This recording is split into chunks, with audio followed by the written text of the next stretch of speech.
સાજીશ. લેખક કનુ ભગદેવ. પ્રકરણ 7. શંકાનું વર્તુળ. ભાગ 2. આ બેહદ અટપટા અને આંટીઘૂંટી ભરેલા કેસ વિશે સીઆઈડીના હેડક્વાર્ટરમાં મીટિંગ યોજાઈ, જેમાં નાગપાલ પણ હાજર હતો.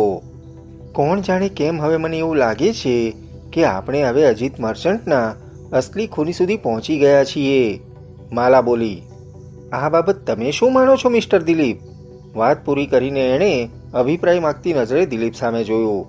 કદાચ તું સાચું કહે છે, દિલીપે ધીમેથી માથું હલાવ્યું. તો વાસ્તવમાં ધર્મજગત અખબારના માલિક સોમચંદ ગુપ્તાએ જ અજીત મર્ચન્ટનું ખૂન કર્યું હતું એમ તમે કહેવા માંગો છો? નાગપાલે પાઇપમાંથી કસ ખેંચતા પૂછ્યું. હા, પણ મુદ્દાની વાત એ છે કે સોમચંદ જેવા મોટા માણસને અજીત મર્ચન્ટનું ખૂન કરવાની શું જરૂર પડી? નાગપાલ સાહેબ, માલાનો અવાજ એકદમ ગંભીર અને શાંત હતો.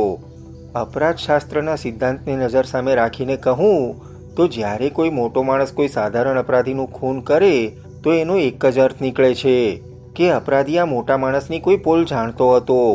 આ પોલ જો છતી થાય તો કથિત મોટા માણસની આબરૂ પર પાણી ફરી વળે એમ હતું.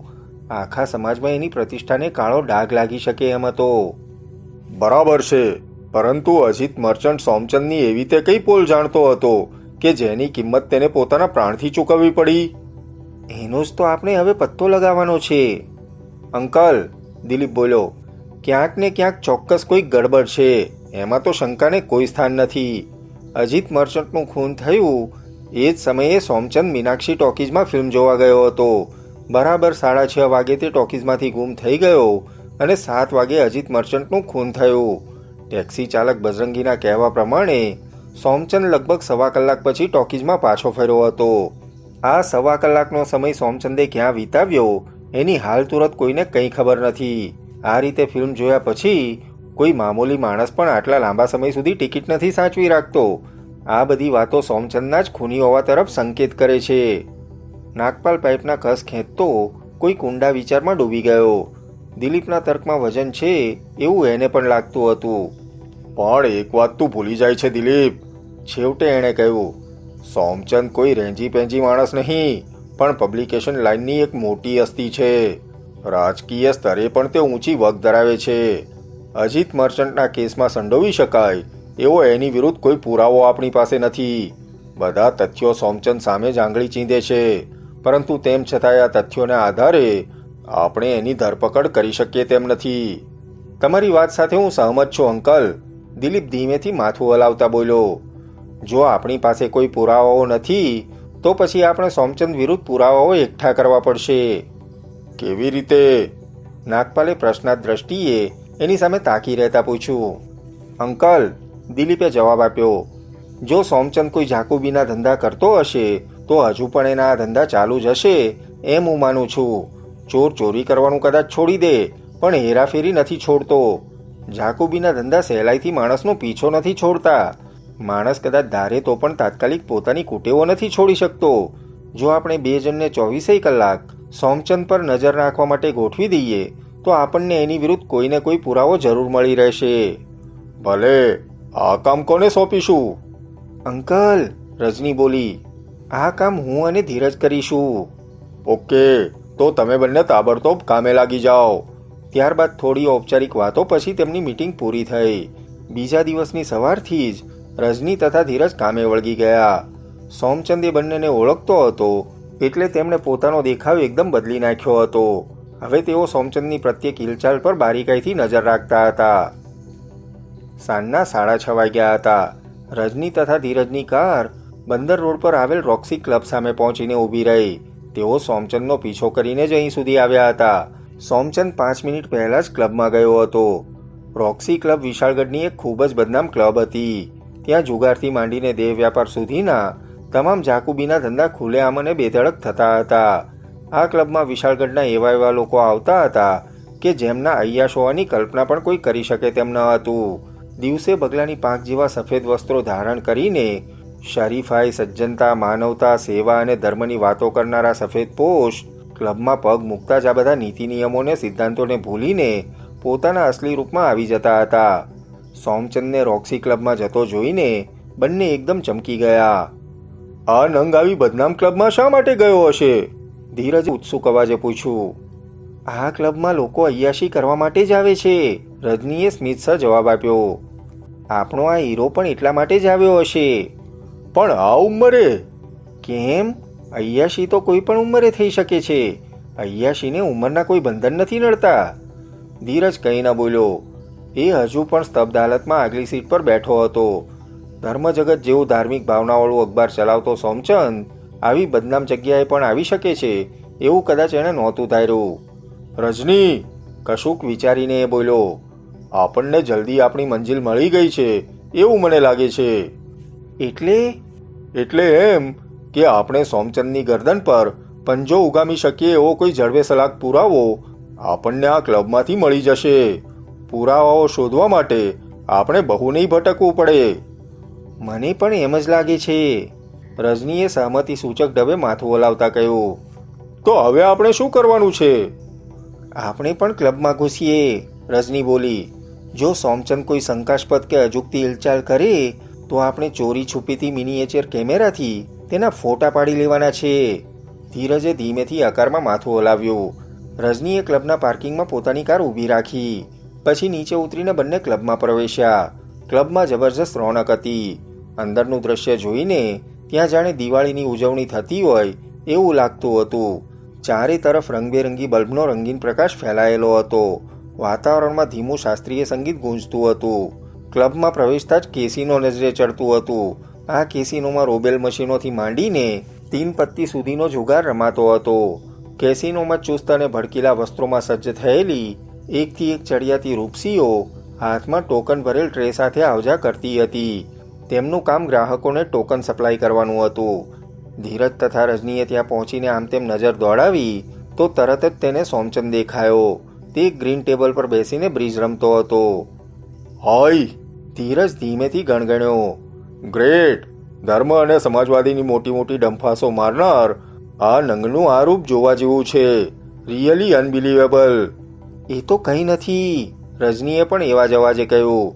તું જોઈ લેજે, આ મહાત્માના ચહેરા પરથી તો હજુ કેટલાય નકાબ ઉતરશે.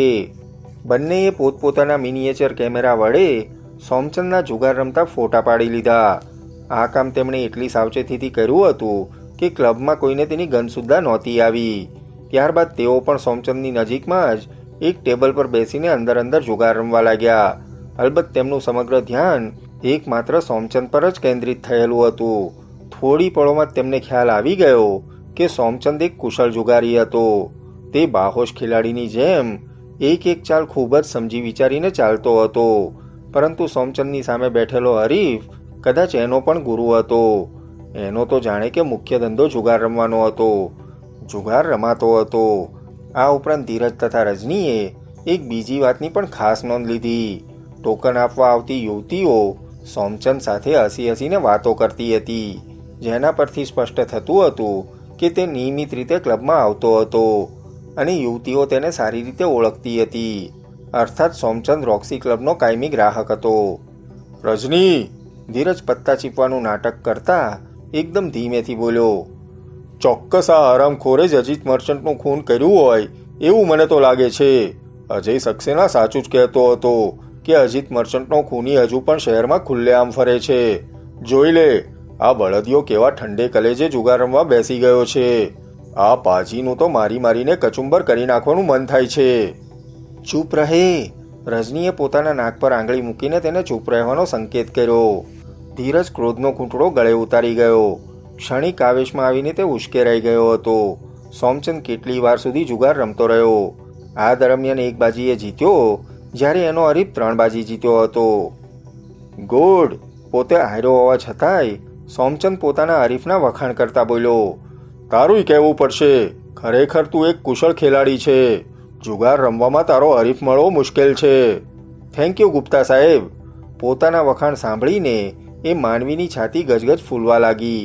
એણે ટેબલ પર પડેલા પોતાના ટોકન એકઠા કર્યા. વધુ નથી રમવું? ના, આજે હારવાની બસ આટલી જ લિમિટ હતી. ખરેખર તમારું હૃદય વિશાળ છે ગુપ્તા સાહેબ, કહીને માનવી હસ્યો. એવી કોઈ વાત નથી, સોમચંદ બોલ્યો. હું તો માત્ર ટાઈમપાસ કરવા માટે જ અહીં આવું છું. આટલું કહીને પોતાની ખુરશી પરથી ઊભો થયો. ત્યારબાદ એણે પોતાના ગજવામાંથી એક વસ્તુ કાઢીને એ માનવીની સામે લંબાવી અને એ વસ્તુ પર નજર પડતા જ જાણે પગે સાપ વીંટળાયો હોય એમ ધીરજ તથા રજની ચમકી ગયા. બંનેના દિલો દિમાગ પર જાણે કે વીજળી ત્રાટકી. આ વસ્તુ પ્લાસ્ટિકના ગંજીપત્તાના 3 પાના હતા. ગુલામ બેગમ અને બાદશાહ. બહુરૂપી ખૂની ખૂન કર્યા પછી બનાવના સ્થળે જે જાતના ગંજીપત્તાના 3 પાના મૂકી જતો હતો એવા જ આ પાના હતા. પાના જોઈને સોમચંદનો હરીફ ખેલાડી પણ સેટ ડઘાયો.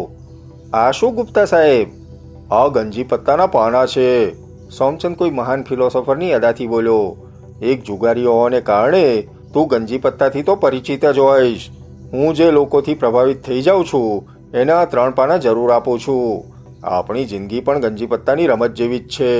આ રમતમાં ક્યારે કોણ જીતશે ને કોણ હારશે એનું કંઈ જ નક્કી નથી હોતું.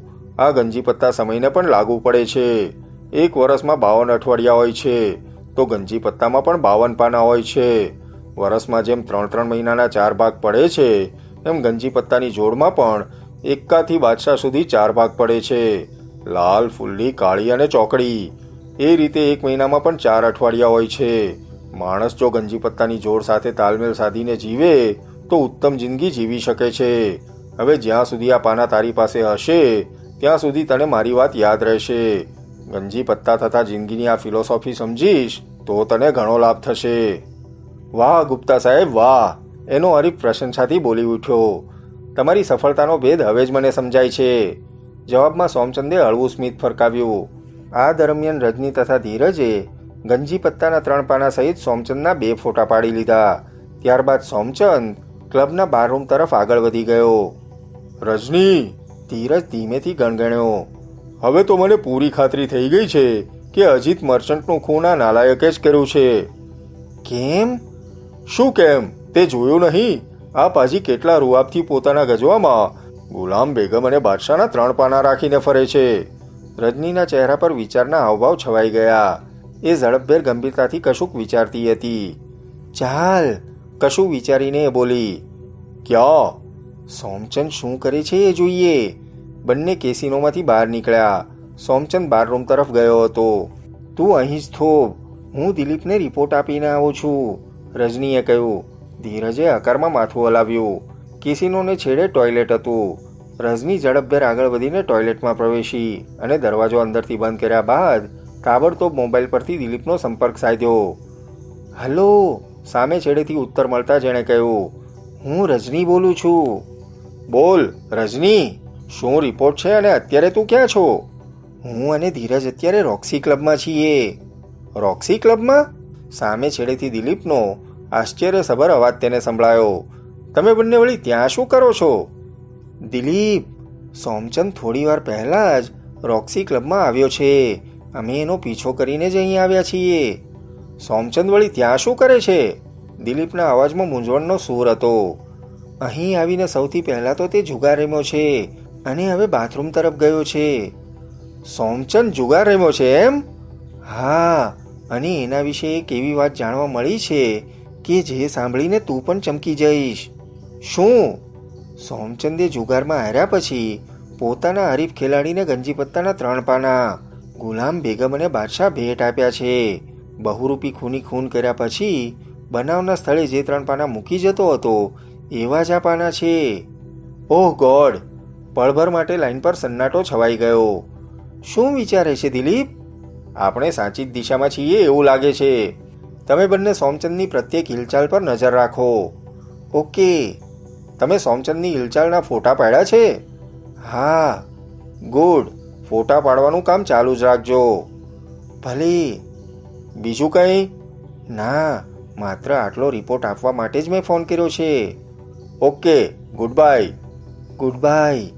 રજનીએ મોબાઈલ ઓફ કરીને જેકેટના ગજવામાં મૂક્યો અને ટોયલેટમાંથી બહાર નીકળી ગઈ.